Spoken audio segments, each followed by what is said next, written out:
Allah. Ada sesuatu yang mengikuti mereka dari arah depan, dari arah belakang, kiri, kanan. Siapa dia? Setan. Jadi kalau melihat bunda ini, Abi melihat setannya. Jadi ketika melihat ustadz ini bertengkar, Abi lihat setannya. Karena ketika Rasulullah itu berada dalam sebuah forum, ada sahabat yang datang dengan kemuliaan, bahagia beliau. Tapi ketika beliau datang dengan kemarahan, dia melihat setan itu berdatangan. Maka kalau Abi melihat setiap orang, perhatikan bunda, ya, Anda harus dapat melihat yang gaib ini. Ihsan itu kan, walaupun kau tidak melihat aku, yakinlah sesungguhnya aku melihatmu. Maka ketika melihat bunda semua hadir, dengan Ustaz Sukron sekalipun, Abi melihat setannya. Nah setan ini mau tahu nggak? Misalnya nanti ada yang kepleset ngomong kita nih, ya. Nah, tiba-tiba ada prasangka buruk. Nah, itu yang dimaksud tadi. Dia langsung membisikkan, tuh kan, dia tuh orangnya seperti itu. Atau mungkin nanti ada yang ngomongannya tuh nyakitin hati tuh. Emang kurang ajar, nggak ada sopan dan santunnya. Dia akan bereaksi begitu. Maka level kita yang saat ini berbicara tentang Quran, jangan pernah lupa bahwa setan itu ada sepasukan mengikuti Anda, sepasukan juga mengikuti lawannya. Dan tidak hanya lawan pun, boleh jadi suami kita, anak kita. Contoh di rumah ini, anak kita tuh ada satu pasukan setan loh bun, ibunya juga ada. Maka tolong ganggu ibunya, bagaimana ibunya tuh marah sama anaknya. Yang ini tolong buat anaknya, bagaimana anaknya sakit hati dengan ibunya. Dia buat tuh begitu. Maka ketika kalau kita tidak menyadari ini, akhirnya kita bertengkar dengan suami. Coba, katanya saling mencintai, tapi nyakitin juga, gitu tuh ya. Katanya saling menyayangi, tapi nyinggung perasaan juga, gitu tuh. Kenapa? Ya berulang kali itu nggak akan pernah berhenti. 1 kali 24 jam. Ulangi lagi. Jadi ketika melihat sesuatu, lihatlah sesuatu yang utuh. Oh iya. Nah kalau misalnya Anda sebutkan tadi Abi Fahri itu begini, Abi Fahri begini, ada ustadz yang satu rupanya di sini dibisikinnya, macam kan hebat aja Abi Fahri itu tuh. Kami ini sering melakukan pertemuan para dai, rupanya ada para dai yang tidak suka dengan dai yang di sana, tidak suka pula dengan ustadz yang di sini, karena dieluk-elukan gitu, karena dibaik-baikin gitu. Karena sementara setan ini tahu betul jalan untuk mengadu domba mereka adalah dengan sifat iri, dengki, dibunyi-bunyiinnya tuh. Makanya dalam Islam ini diajarkan tentang menerima pujian, biasa aja terima pujian mah. Tapi setan itu masuk dari situ. Kayaknya Ustaz Sukron aja nih yang diangkat-angkat, yang ininya nggak diangkat-angkat, dia mainin coba. Akhirnya tidak aneh kalau seandainya kita berjalan beberapa bulan, beberapa tahun yang tadi awalnya baik-baik saja, mulai satu persatu mundur. Ya karena boleh jadi diasupin sama setan tadi berbagai macam pikiran. Kayaknya LPT ini begini, kayaknya kalau aku itu kerjaan dia semua tuh. Nah tapi alhamdulillah ya, siapapun ya orang-orang yang beriman mengetahui ini, ya dia tahu ini tuh langkah-langkah setan memecah belah kita. Maka memecah belah orang golongan darah A. Abi ulangi ya.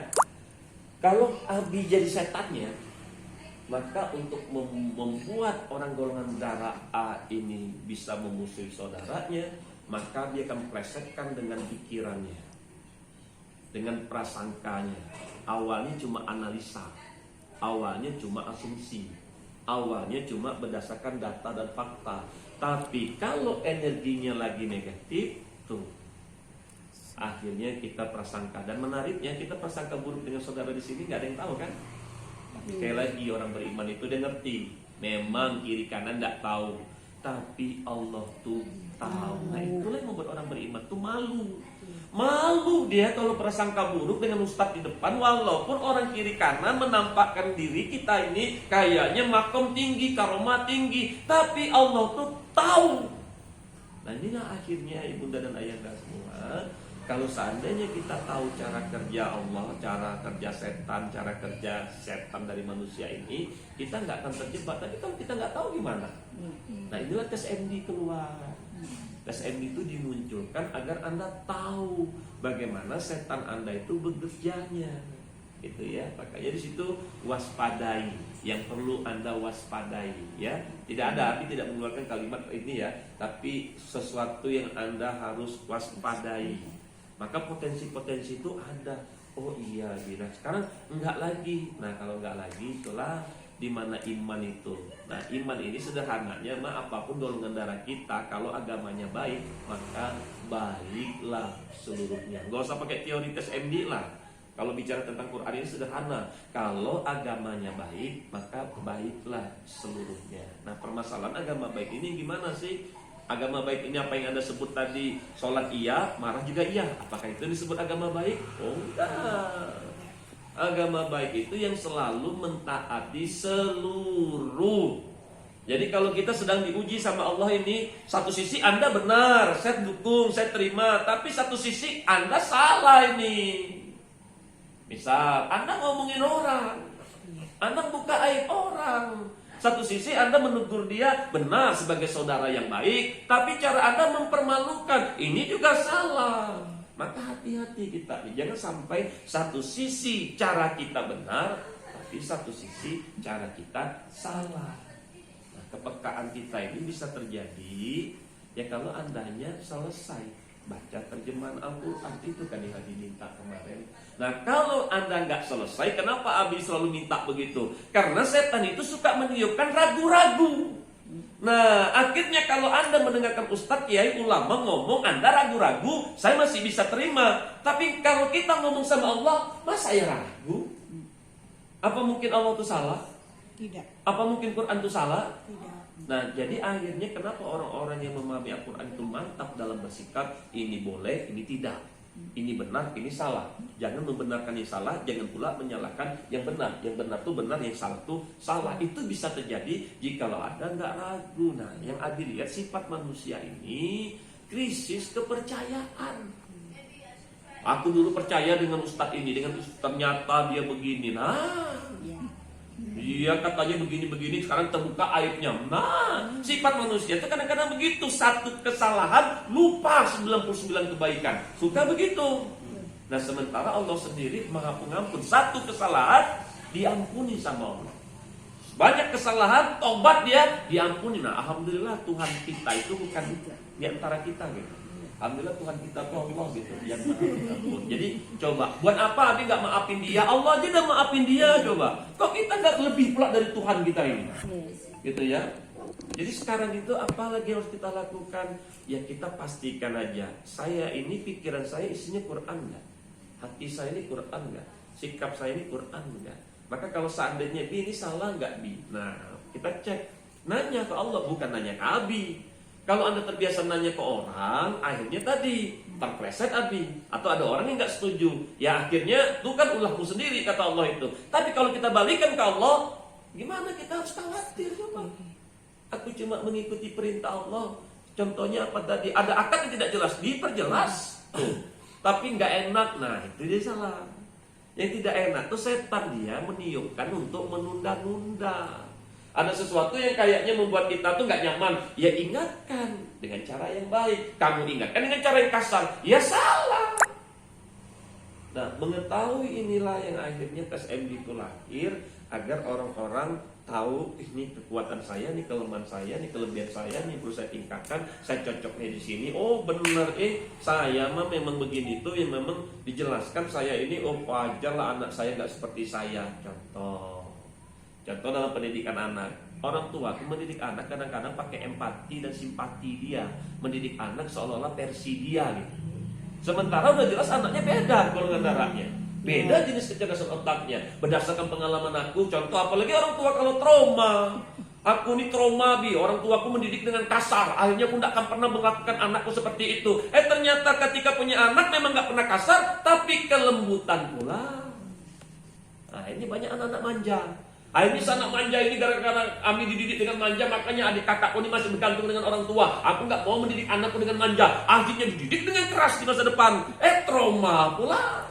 Serba salah. Nah jadi bagaimana dalam pendidikan? Jangan melampaui batas. Makanya pendidikan ini tuh perlu ditekankan. Ya, jangan melampaui batas dan jangan coba-coba jadi Tuhan.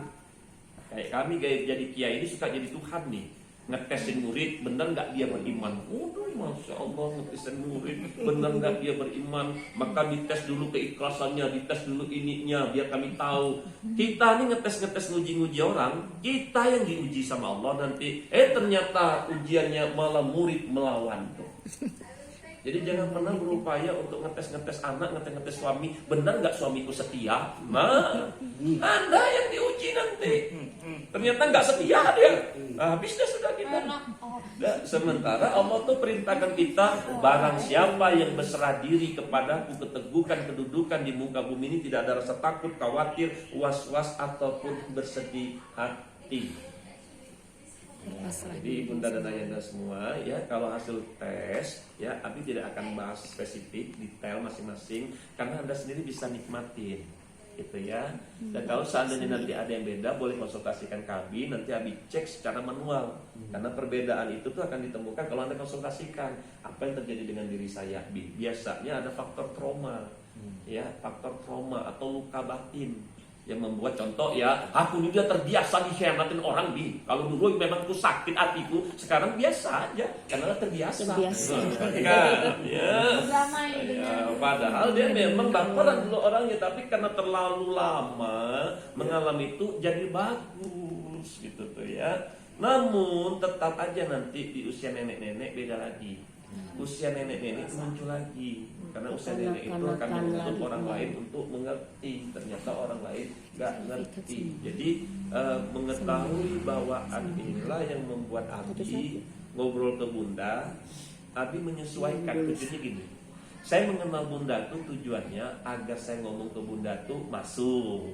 Nah, itulah Islam tuh. Saya ngomong dengan ayah ini, kalau saya tahu ayah, kan gak mesti, kan banyak contoh ya, ustadz berjalan berdua beriringan, ternyata dalam perjalanan 3 tahun baik-baik saja, 5 tahun baik-baik saja, 10 tahun bubar, malah bikin yayasan masing-masing. Tapi hubungan gak bagus tuh.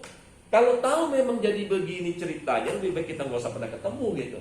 Hingga akhirnya genetika kamu udah jelas gak cocok. Nah, genetika ini gak cocoknya awalnya mulanya begini Kiai. Ini mah kalau begini mah Ustadz Supron aja yang gede. Saya mah kapan gede-gedenya. Ini mah Kiainya aja yang besar namanya. Saya gak besar-besar namanya. Dia masuk melewati itu tuh. Ya, hingga akhirnya membuat orang itu pengenlah berbelah dua. Ini mah enaknya dia yang kaya kalau begini. Aku kapan kayanya? Tuh. Ini mah dia yang diakui, aku kapan diakui? Tuh. Dia masuk di sisi-sisi itu. Tapi sekali lagi, kalau ada ustadz terbelah dua organisasinya, ini nggak salah. Saya ulangi ya, yang salah itu terbelah dua tapi saling memburukan. Ini yang salah. Misalnya dalam sebuah lembaga atau ada yang memanfaatkan lembaga, ini nggak salah, boleh, namanya banyak bermanfaat. Yang salah itu tidak ada adab dan akhlaknya, itu yang salah. Dan akhirnya bagaimana cara menyelesaikan permasalahan umat ini? Ya pastikan aja nggak ada perintah Allah yang dilanggar. Makanya bermusyawarahlah kalian di antara mereka. Nggak mau musyawarah. Terus salah siapa coba? Ya, dalam musyawarah tuh hadiri musyawarah. Nggak mau hadir di musyawarah. Nah, itu salah siapa coba? Diperintahkan sama Allah, nggak dilakuin, nggak dikerjain. Jadi kalau kita mau mengetahui siapa yang benar, siapa yang salah antara kita dengan suami kita, lihat aja dari apa yang dibicarakan ini, mana yang sesuai dengan Allah, mana yang tidak. Maka boleh nggak seorang istri nggak patuh pada suaminya? Boleh, jika kalau seandainya dia membawa mengingkar kepada Allah. Tapi kalau seandainya nggak ada bawa ingkar, cuma dia mungkin kurang memahami, mengerti aja, ngikut. Dia nggak minta Anda untuk berzina, dia nggak meminta Anda untuk pergi lagi, enggak. Dia ajarkan Anda baik-baik aja. Tapi setan ini dia mengekang hidupmu. Kayaknya lebih baik mantanmu dulu. Kayaknya kau salah pilih. Tulang rusuk kayaknya tertukar. Ada aja dia bisikin itu tuh. Tapi kalau kita balikin ke Allah tuh, bunyinya bagus-bagus. Maafkanlah dia, bersabarlah terhadap mereka, gitu tuh ya. Berikanlah mereka maaf. Maka barang siapa yang berserah diri kepada Allah, maka masya Allah. Nah, jadi saat ini kita coba cek dulu. Ibunda ini keluarganya bahagia enggak? Abi ulang lagi. Atau sebenarnya ada si dia kayaknya belum tuntas dengan suami. Tinggal kita wantawakan kemarin. Ajak Abi ke rumah. Mari kita cari kebenarannya. Karena suami Anda tuh bukan nggak mau dengar, tapi dia menganggap Anda tuh levelnya di bawah dia. Ya, rata-rata Kayak gitu ya, atau sebaliknya. Ya, dia menganggap Anda yang berada di bawah dia. Kenapa? Karena yang dibicarakan tadi itu menurut Anda. Nah, coba yang dibicarakan tadi isinya Quran semua gitu. Nah, itu enak tuh, Bun. Nah, tapi dia nggak, walaupun isi Anda Quran, dia nggak mau dengar. Nah, dia tahu Anda Qurannya belum selesai. Nah, itu pula caranya tuh. Maka di sini mari kita berlomba-lomba selesai berbicara sama Allah, biar dia pun mendengarnya nggak nolak gitu tuh, Bun. Tapi kalau seandainya Anda nggak selesai, setan ini masih ada celah. Ngapain kamu percaya sama dia? Dianya nggak selesai dengan Tuhannya. Tuh. Tapi kalau seandainya, Masya Allah, memang nggak ada yang salah omongan kiai kita ini, nggak ada yang salah omongan ustazah ini mah benar semua, ini mah yang salah saya. Tuh kan pasti itu, Bos. Nah, ketika ada bunyi ini mah yang salah saya, nah inilah dia membenahi diri. Jadi banyak orang-orang yang bisa berubah tanpa Anda omongin. Kalau Anda benar gitu. Nah, jadi ketika dilihat genetika suami Anda, nah jangan-jangan memang Anda ini dibuat sama Allah beda. Anda golongan darah O, suami golongan darah B. Itu apa maksud Allah coba? Kenapa nggak disamain aja? Kan Allah juga ceritain, kan aku bilang dalam Al-Quran ini, kalian itu ujian bagi yang lain. Nah, siapa yang suruh pilih golongan darah O kemarin? Kan kamu yang nerima, kan kamu yang milih. Makanya akhirnya Abi itu membuat kembali berdasarkan genetika dalam memilih pasangan. Kemarin ada yang datang dari Jawa kemarin, mau poligami. Ternyata istrinya kayaknya support banget, mendukung gitu ya. Kayaknya dia menjadi seorang wanita yang hebat gitu ya, mendukung dan menikahkan. Nggak mudah.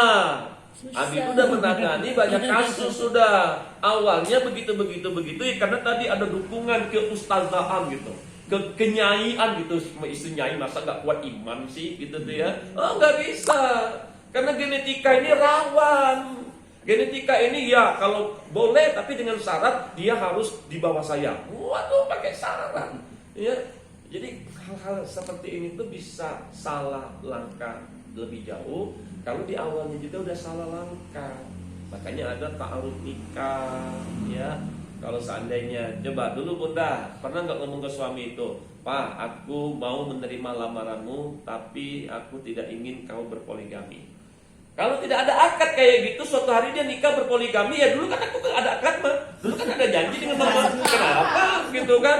Nah akhirnya itu ta'aruf, ya ta'aruf gitu, karena memang Allah sendiri menjelaskan jangan melampaui batas. Kalau istrimu nggak sanggup, ya jangan dipaksakan. Nah inilah yang membuat akhirnya banyak cara untuk membuat kita tuh tetap damai, tetap peace, tetap semangat, tetap bisa berjuang bersama, melangkah bersama, energinya bersama. Kalau Al-Qur'annya diterapkan secara kafah, menyeluruh gitu. Ya, kalau ada tadi, ya saya mah pengennya dia ngerti. Nggak bisa. Masalahnya dia nggak ngerti gitu tuh. Ya saya pengennya dia paham, kan udah dewasa. Ya faktanya dia nggak paham. Maka kalau ada organisasi-organisasi yang berjalan, ya asal saling ngerti aja lah. Rupanya memang nggak ngerti. Nah makanya perlulah akad di awal. Misalnya LPKK, apa yang dibolehkan, apa yang tidak dibolehkan, itu diakadkan di awal. Ternyata tidak diakadkan, terjadilah sesuatu yang tidak diinginkan. Ya nggak salah. Kenapa ya? Tidak ada penjelasan di sini bahwa tidak boleh begini, tidak boleh begini. Nah, tapi kalau seandainya itu terjadi, kan tinggal diperbaiki. Nggak mesti pula mundur pula perlahan, lalu menghilang, lalu jadi nggak membangun hubungan. Nah, inilah langkah-langkah setan yang akhirnya dia berhasil memutuskan silaturahim kita. Padahal tinggal diperbaiki. Nah, ternyata pas diperbaiki tersinggung. Nah ini dibahasnya dengan genetika. Makanya kalau ngomong dengan yang ini, hati-hati bicara, karena genetika ini baperan. Hati-hati bicara dengan ini. Kalau ini ngomong pakai data, nggak bisa ngomong aja. Hati-hati ngobrol dengan ini. Nah inilah kita harus saling tahu. Jadi Bunda Heni itu mungkin tujuannya untuk bagaimana teman-teman punya ini semua, agar kita tuh tahu cara berbicara dengan teman kita ini. Gitu ya. Nah, namun ilmu ini subhanallah ya kan nggak banyak yang mempelajari. Abi jadi ini aja, Nggak gini nih. Kalau Abi ngajarin ilmu ke Anda semua, belum tentu cepat Anda paham. Tapi satu yang paling mudah, Anda pastikan aja ikuti seluruh perintah Allah itu dan jauhi segala larangannya. Anda bisa mengatasi seluruh genetika. Wah, hebat tuh. Itulah bedanya tes MD ini. Tes MD ini berbasis Quran, jadi dia tidak mengeluh-elukan ilmu psikologi di dalamnya. Tidak, dia sangat menonjolkan kembali siapapun yang mengenal Tuhannya. Nah, Masya Allah, maka terbukalah hijab antara dirinya dan Allah, maka terlihatlah kerajaan bumi dan kerajaan langit ini, hingga akhirnya Anda bisa melihat kebenaran itu. Jadi kalau ibaratnya terlihatlah ikan di air nan karuan. Nah, kayak orang Minang macam gitu. Jadi kalau seandainya kita lihat ikan kolam keruh tuh, kita nggak tahu mana ikan gabus, mana ikan lele, mana ikan hiu. Akhirnya angkat aja rupanya ular tuh. Berbahaya. Tapi kalau seandainya kita udah terlihat tuh kelihatan, nah ini begini cara perlakukannya, ini cara nangkapnya yang begini, ini mah cara naikinnya begini. Semua akhirnya bisa kita tangani sesuai dengan cara yang tepat. Nah, jadi kalau mau dicek kembali, ayo Bunda, Abi tantang. Bunda ada nggak merasa nggak nyaman dengan seseorang yang di LP Kiki ini? So, berani jujur nggak? Kalau ada jujurnya di sini, nah bermasalah. Ya salah. Nggak boleh kita mengeluarkan kalimat saya nggak suka dengan si Fulan disaksikan dengan orang yang dimana tuh kayaknya dia ada nama salah. Anda harus ngomong kepada orang yang tepat. Jadi nggak bisa kita tuh ember kemana-mana yang akhirnya nanti setan itu seneng gitu tuh. Aku udah melihat satu yang berulang nanti kena ke sini, ini kena ke sini. Jadi apa yang tercepat ke cari orang yang dipercaya dalam sebuah RPK ini, kalau ada masalah ke dia kita berbicara. Maka dipanggillah sepulang. Tidak boleh berbicara kiri dan kanan, memberikan sugesti, memberikan asupan, memberikan pemikiran, memberikan perasaan yang dimana setan ini makin seneng. Jadi apa yang harus kita lakukan Bi? Ya kata Allah kan tadi begitu. Barang siapa yang menutup aib saudaranya, kan bunyinya begitu. Ya niat aku ya baik, teh jangan bilang ya aku tuh begini. Justru yang begitu yang lebih bahaya. Ya, aku cuma bilang cerita sama Tete aja, tahan. Jadi ada perasaan apapun kita nggak ingin ceritakan tentang seseorang, pastikan ngomongnya kepada orang yang tepat, yang memang energinya itu nggak ada energi negatif, yang dimana kalau dia dengar dia senang. Kan ada tuh orang yang ketika membawa cerita buruk tentang seseorang, ternyata kita pernah mengalami senang. Rupanya bukan dia aja nggak suka, aku aja yang suka, dia juga banyak yang nggak suka sama dia. Nah itu seperti membenarkan. Setan itu membuat tuh benar kan, sekarang ini banyak yang nggak suka sama dia. Itu membuat energi negatif makin membesar gitu. Tapi kalau Anda datangi satu orang Ustaz Sukron aja tetap di situ, dikunci di situ, maka obrolan dibahas di situ. Maka pemimpin akan memikirkan solusi yang tepat nih, sesuai Quran dan Sunnah. Ya, langkah-langkahnya ya. Nah, coba cek lagi siapa yang sudah hatam terjemahan Al-Quran. Sok, udah kenal Nabi berapa bulan nih? Belum juga, astagfirullah. Baca aja. Ya Allah. Terjemahannya. Ya, terjemahan. Abi udah bilang kemarin pertemuan dengan Ustaz Sukron cuma 24 hari dah kata Abi. Belum juga. Terus ketemu mana lagi kemarin ya? Terjemahan Al-Quran. Sementara Abi itu tahu banget. Nah, kenapa Abi itu ketika bertanya begitu selalu nggak yakin dan percaya? Karena Abi melihat setan ini sedang bersiap-siap juga. Semakin Abi ingatkan mereka untuk ke Allah, semakin berlomba-lomba pula kami menghalang-halangi mereka. Jadi buatlah strategi bagaimana Anda nunda-nunda. Kan masuk akal kan nih? Coba, kalau Rasulullah tuh berakhlak Quran, kenapa sih Rasulullah berakhlak Quran? Karena Rasulullah tuh selesai berbicara dengan Allah tuh sampai tuntas. Makanya disebut berakhlak Quran. Nah kalau kita nggak pernah tuntas, ya gimana tahu gitu? Yang mana yang boleh semuanya, yang mana enggak juga semuanya. Akhirnya kalau kita dengar-dengar orang, ya aku pernah mendengar kata orang begini, tuh beda pula kan. Akhirnya kita mengambil yang tengah-tengah aja lah, yang mengambil yang aman-aman aja lah. Sementara boleh jadi ada kebenarannya. Ini mah bukan aman, ini juga bukan aman, itu kebenarannya. Ini dia. Nah sekarang Abi ulangi lagi. Kapan kita mau selesai bicara sama Allah sampai tuntas nih? Ya. Tahu nggak? Anda baca terjemahan Quran itu seluruh tes MD itu Anda akan temukan nanti di sana.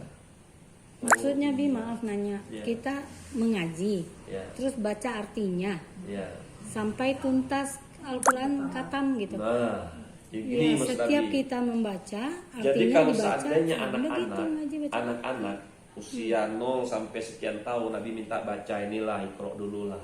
Untuk anak-anak usia ini, remaja, program hafalan lah ya. Anak-anak. Tapi kalau untuk usia ini Sudah terlanjur. ini mah bukan usia nggak pernah ngapal. Ini mah bukan usia nggak pernah ngaji. Anda udah pernah lakukan itu. Yang belum Anda lakukan itu adalah Anda selesai bicara sama Allah tuh sampai tuntas. Itu yang belum selesai. Jadi kenapa dibutuhkan nanti ya? Juru Islam ini nggak dibutuhkan lagi. Kalaulah semua orang udah selesai berkomunikasi dengan Allah, juru Islam ini nggak akan dibutuhkan lagi. Kenapa? Aku udah tahu apa yang harus kulakukan. Kalau sekarang kan ayolah untuk ayolah perbaiki silaturahim. Orang yang udah selesai ngobrol dengan Allah nggak perlu disuruh-suruh. Dia ngerasa apa? Dah Allah nyuruh anak.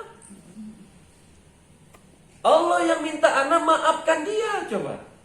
Allah yang minta anak perbaiki hubungan. Allah yang minta anak itu untuk jaga kehormatannya. Bukan lagi karena apa kata orang, nasihat orang atau motivasi orang. Nah, gimana mungkin kita bisa mandiri menghadapi kehidupan? Ya kita aja memang nggak pernah tahu kehidupan ini. Nah, kemana Nabi sempat ngomong sama Kiai. Kiai coba sinergikan program ya memberantas ini tuh dengan program ya khatam terjemahan Al-Quran. Karena bagi Abi darurat ini tuh darurat. Ya darurat. Karena program tahfiz Quran kami 15 tahun sudah kami jalankan sudah. Jadi kami tahu, ngerti gitu tuh ya, apa yang terjadi gitu. Nah sekarang ini daruratnya adalah tentang akhlak Al-Quran. Ya, betul. Tentang akhlaknya yang dibutuhkan. Kayaknya kemarin Abi tuh punya apa program MBA project ini tuh ke siapa nih. Nah di situ Abi ketemu Ustaz Sufron ini berpikir mungkin nanti kita bisa jalankan MBA project ini. Ya, yaitu apa? Memastikan setiap orang itu berlomba-lombanya bukan ngapal lagi, tapi berakhlak Al-Quran. Karena kalau Anda pandai baca Quran, ngapal Quran, tapi baperan orangnya, orang nggak akan percaya. Yang ada orang tuh kayak bumerang, itu katanya ustazah baperan. Jadi orang nggak akan percaya. Tapi kalau seandainya yang keluar di diri kita ini Quran semua tuh, masya Allah. Walaupun bacaan kita masih terbata-bata, toh di mata Allah pun terbata-bata pahala juga. Coba, kalaupun hafalan kita nggak terlalu banyak, tetap aja di mata Allah tuh memang kalian tuh punya keterbatasan. Coba, hingga akhirnya yang darurat-darurat inilah yang kita coba nih. Dimulai dengan siapa? Dengan pasangan aja dulu. Di pasangan aja, Pak, pastikan aja mama dengan papa ini nggak ada yang dilanggar nih. Mama melayani papa, papa menafkahi mama. Tapi ingat, papa ini menafkahi mama.